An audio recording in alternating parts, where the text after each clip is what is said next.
BD সেলাই ম্যাজিকে আপনাদের স্বাগতম।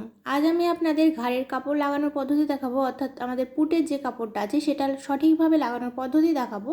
তো এটা দেখতে পাচ্ছেন আমাদের সামনের পার্ট এবং এটা সোজা সাইডে আছে এবং পিছনের পার্টটা আমরা নিব। এবং এই যে দেখুন পট্টি কিন্তু আমরা দুইটা পার্টেই লাগিয়ে নিয়েছি, তবে সামনের পার্টটা সেলাই করে নেবেন, বাট পিছনের যে পার্টটা আছে সেটা কিন্তু সেলাই করা যাবে না।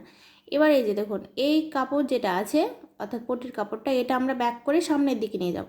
ঠিক আছে, আমি আপনাদের আবারও দেখিয়ে দিচ্ছি আপনাদের সুবিধার জন্য। সামনের কাপড়টা থাকবে আমাদের সোজা সাইডে, পিছনের কাপড়টা এর উপর আমরা উল্টো করে মিলিয়ে বসিয়ে নিব। ওকে, এবার এই যে পট্টির কাপড়টা আছে এই পট্টির কাপড়টা ব্যাক করে আমরা সামনের দিকে নিয়ে নেব। কাপড়টা কিন্তু খুব ভালো মতো করে মিলিয়ে নিতে হবে, নাহলে কিন্তু আপনাদের সরে যেতে পারে।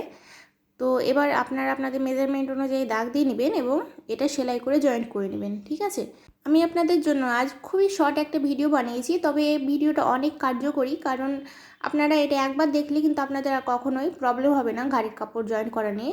তো দেখুন আমি সেলাই করে নিয়েছি, এবার আমি আপনাদের এটা সোজা করে দেখাচ্ছি, তাহলে বুঝতে পারবেন যে এটা কীরকম এসেছে।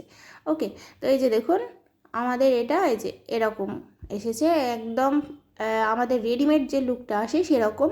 অর্থাৎ আমাদের পিছনের সাইডে কিন্তু এই যে এই সাইডে কিন্তু আমাদের জোরের কাপড় থাকে, এটা কিন্তু থাকবে না। এই যে দেখুন, এবং পট্টির কাপড়টাও কিন্তু একদম ফিনিশিংভাবে রেডি হয়ে গেছে।